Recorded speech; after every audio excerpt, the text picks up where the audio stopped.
ఐటీలో ఎంట్రీ కావాలా? Training software engineer గా అజా కోడింగ్ ట్యూటర్ లో 2 వీక్స్ ట్రయల్ పీరియడ్ లో వెంటనే చేరండి.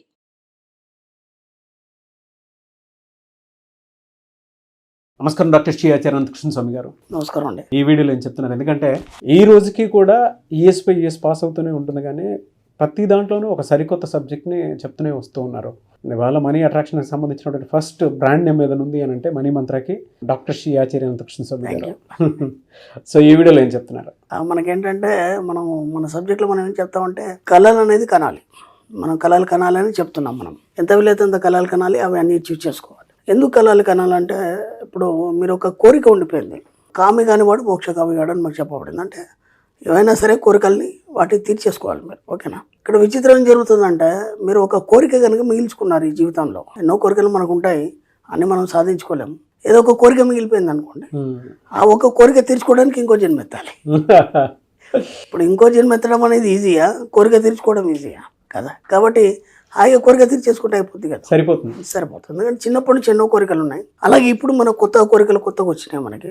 దాని మీద కూడా నేను లాస్ట్ టైం ఒక వీడియోలో క్లారిటీ ఇచ్చాను. చిన్నప్పటి నుంచి కోరికలు వేరు, ఇప్పుడు మనకు కొత్తగా వచ్చిన కోరికలు మనం ఎలా బేరేజ్ వేసుకోవాలి, వాటిని ఎలా మనం అధిగమించాలని చేయడం జరిగింది.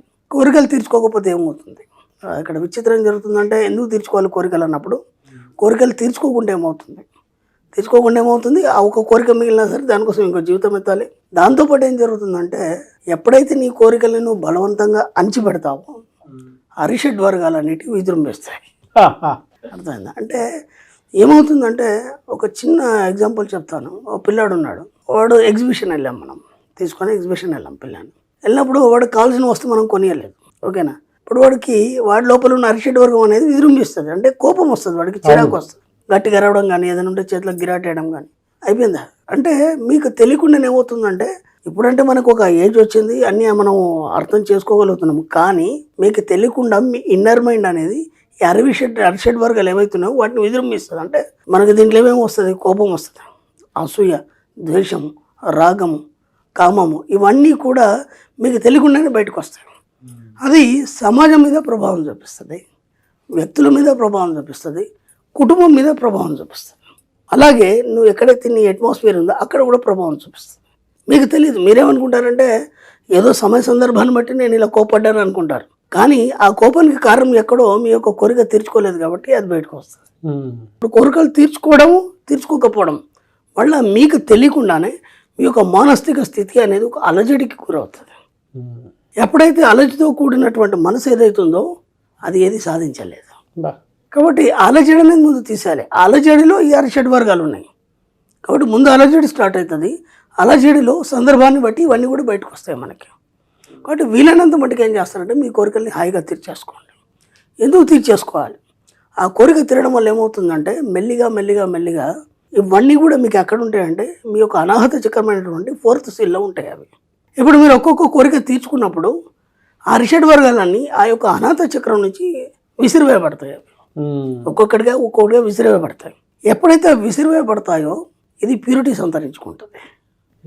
ఎప్పుడైతే ఇది ప్యూరిటీ సంతరించుకుంటుందో అప్పుడు మీరు కోరుకునేవన్నీ వచ్చేస్తాయి. ముందు కోరికలు తెచ్చుకునే ప్రయత్నం చేయండి. దాంట్లో ఏమవుతుందంటే, మీకున్నటువంటి అరిషడ్ వర్గాలు ఏవైతున్నాయో ఒక్కొక్కటిగా దూరం అయిపోవడం అనేది మొదలవుతుంది. ఎప్పుడైతే ప్యూరిటీ సంతరించుకుందో మీరు చిన్న పిల్లల్లా మారిపోతారు. ఎందుకు నేను చెప్తున్నానంటే, మొత్తం హోల్ బాడీ చూసుకుంటే, షట్చక్రాలు చూసుకుంటే, మనకు కేవలం అనాహత చక్రం మాత్రం మన కోరికలు తీరుస్తుంది. ఎందుకు తీరుస్తుంది అంటే, అది ఎప్పుడు ప్రేమతత్వంతో కూడి ఉంటుంది. అందుకే అది హృదయానికి దగ్గరగా ఉంటుంది. అది మనం ప్రేమను కూడా మనం ఎలా సూచిస్తామంటే హార్ట్ సింబల్తో సూచిస్తాం. అందుకని అది హృదయానికి దగ్గరగా ఉంటుంది. ఎమ్మట ఏం చేస్తుంది, నువ్వు హృదయానికి ప్రేమతత్వాన్ని అది ప్రసరింపజేస్తుంది. అప్పుడు ఏమైపోతుందంటే, నీలో ఒక సాత్వికత అనేది ఏర్పడుతుంది. ఎప్పుడైతే సాత్వికత ఏర్పడుతుందో నువ్వు తత్వమసి అయిపోతావు. అంటే తత్వమసి అంటే నువ్వే అంత, అంటే మొత్తం ఈ సృష్టి అంతా నువ్వే అయిపోతావు. అంటే దేన్ని చూసినా సరే నువ్వు ప్రేమించగలుగుతావు, దేన్ని చూసినా సరే నువ్వు దాన్ని ఆరాధించగలుగుతావు. ప్రతి దాంట్లో నీకు ఒక పవిత్రత అనేది కనిపిస్తుంది. అప్పుడు ఏమవుతుందంటే నువ్వే అనంతంగా మారిపోతావు. ఈ స్థాయికి రావాలంటే మనం ముందు ఏం చేయాలంటే, కోరికలు ఏవైతున్నాయో వాటన్నింటినీ తీర్చుకోకపోతే ఏమవుతుంది, మీలో ఉన్న అరిషడ్ వాళ్ళు కానీ బయటకు వస్తాయి. దానివల్లనే ఇవన్నీ అలజడులు, గొడవలు, హడావుడి ఇప్పుడు సమాజంలో జరిగి ఇవన్నీ కూడా అవే. ఎందుకంటే మనిషికి ఏదైతే లేదో దానికోసం ఫైట్ చేస్తాడు. వెయిట్ చేస్తుంటే కోపం అనే అరిషడ్ వర్గం నుంచి ఒకటి బయటకు వచ్చింది కదా. సరే పక్క వాళ్ళు ఏదో కొనుక్కున్నారు, నీకు లేదు, దాని మీద నీకు కోరిక వచ్చింది, ఈర్ష్య వచ్చిందా లేదా? అవునా కదా. ఈర్ష్య, అసూయ, ద్వేషం దేనికి వస్తుంది? మన దగ్గర లేని దానికోసం ఎదుటి వాళ్ళ దగ్గర ఉన్నప్పుడు, వాళ్ళు లాక్కున్నప్పుడు మనకు వస్తుంది. అంటే నీ దగ్గర ఉన్నదాన్ని నువ్వు కోల్పోతున్నావు కాబట్టి నీకు ద్వేషం వస్తుంది. ఇలా ప్రతిదీ కూడా ఈ అరిషడ్ వర్గాలతో మన సబ్జెక్ట్కి చాలా ముడిపడి ఉంది.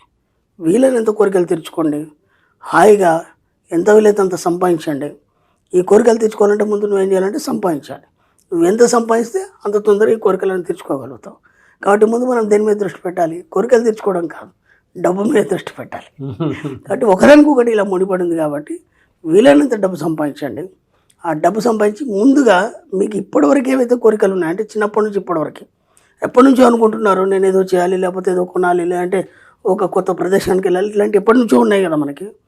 ముందు డబ్బు రాగానే ముందు ఆ పనులు చేయండి. మనం ఏం చేస్తామంటే డబ్బు రాగానే ముందు అప్పులు కట్టేస్తాం. మనం ఫస్ట్ మనకి ఎక్కువ బోర్డెన్ ఏదైతే ఉంటుందో దాన్ని ముందు తీసేసుకోవాలనుకుంటాం. మీరు మెల్లిగా కోరికలు తీర్చుకుంటే అప్పులు అవి ముట్టిపోతాయి. ఎస్, ఎందుకంటే ఇవి అలా అంచవేయబడి ఉన్నాయి కాబట్టి మిమ్మల్ని ముందుకు తీసుకెళ్ళనివ్వట్లేదు. ముందు డబ్బు రాగానే ముందు మెల్లిమెల్లి ఒక కోరికలు తీర్చుకోండి. ఒకటి రెండు తీర్చుకోగానే ఇంకా దానికి సరిపడి ఇంకా డబ్బు వస్తుంది. అప్పుడు మెల్లిగా అప్పు కట్టండి, మళ్ళీ మీ కోరికలు తీర్చుకోండి, మళ్ళీ అప్పు కట్టండి, మొత్తం అప్పులన్నీ క్లియర్ అయిపోతాయి. ఆ తర్వాత మీరు ఫ్రీ అయిపోతారు. ఆ తర్వాత బోలెడ్ డబ్బు వస్తుంది. పుష్కలంగా సంపాదించండి, ఎంజాయ్ చేయండి.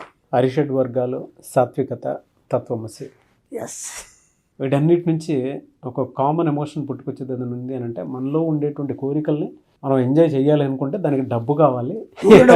డబ్బుగా సో ఈ సబ్జెక్ట్ అంతా ఆ టైపు టర్న్ చేస్తే డెఫినెట్గా మీకు ఆ సక్సెస్ వస్తుందని చెప్పడానికి బెస్ట్ ఎగ్జాంపుల్. నేర్చుకోవడానికి చాలా ఎక్కువ ఉండేటువంటి విషయాలు ఉన్నాయి. మీకు ఎక్కడి నుంచి వస్తుందో తెలియదు కానీ అనర్గళంగా వచ్చేస్తూ ఉంటుంది. నాకు అసలు చాలా ఇన్స్పైరింగ్ అనిపిస్తూ ఉంటుంది.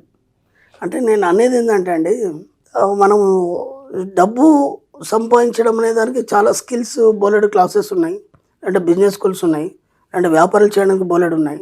అవన్నీ కాదు, అసలు డబ్బు ఎందుకు రావట్లేదు, ఫస్ట్ మన దగ్గరికి డబ్బు ఎందుకు రావట్లేదు అన్నదాని వెనకాల ఇవన్నీ కారణాలు ఉన్నాయి. డబ్బు మన దగ్గరికి ఎందుకు రావట్లేదు అనే దాని మీద మనం స్టార్ట్ నుంచి బోలెడు చెప్పుకున్నాం. ఫస్ట్ డబ్బును ప్రేమించాలనుకున్నాం, ఓకేనా. తర్వాత డబ్బును ఆరాధించాలనుకున్నాం, ఓకే. డబ్బును ఎప్పుడు మన స్నేహితుల్లాగా చూడాలనుకున్నాం, ఓకేనా. అంటే ఇప్పటిదాకా అవి చేయలేదు కాబట్టి డబ్బు రాలేదు అనుకున్నాం. దాంట్లో ఇంకో భాగం ఏంటంటే నీ కోరికలు తీర్చుకోవడం వల్ల కూడా నీకు డబ్బు రావట్లేదు. ఇలా మన సబ్జెక్టులో లోతుకి వెళ్ళినప్పుడు ఒక్కొక్క పాయింట్ మనల్ని ఆవిష్కరించినప్పుడు మనకి అహో ఇది కూడా ఉందా అని అనిపిస్తుంది. ఇప్పుడు దాన్ని తెలియజేయాలి కదా. ఇప్పుడు మనం కొన్ని చెప్పాం, డబ్బును ప్రేమిస్తే డబ్బు వస్తుంది అన్నాం, ఓకే. ఆ ఇతరులను ప్రేమిస్తే మనకు ప్రేమతో ఏదైతే మనకి కావాలో దాన్ని మనం ప్రేమించామో మన దగ్గరకు వస్తుంది. దానికి ఇదొక కారణం కూడా ఉందనేది ఇప్పుడు మనకు తెలిసింది. తెలిసినప్పుడు దీన్ని కూడా తెలియజేయాలి కదా. ఇప్పుడు వాళ్ళు డబ్బును ప్రేమిస్తున్నారు, మిగతా మనం ఇప్పటిదాకా చెప్పిన అన్ని చేస్తున్నారు, అయినా వాళ్ళకి ఇంకా కొందరి దగ్గర స్టక్ అయిపోతుంది. డబ్బు రావడం కానీ, లేకపోతే వాళ్ళ యొక్క ఆనందమైన జీవితం కానీ ఇవన్నీ స్టక్ అవుతాయి. అంటే జీవన క్రమంలో మార్పులు వస్తున్నాయి. రెండో జీవన క్రమంలో స్తంభించిపోతుంది. రెండు జరుగుతున్నాయి ఇక్కడ. కొన్ని జరుగుతున్నాయి, కొన్ని జరగట్లేదు అంటే ఈ జీవన క్రమంలో మార్పు ఏదైతుందో స్తంభించిపోయింది.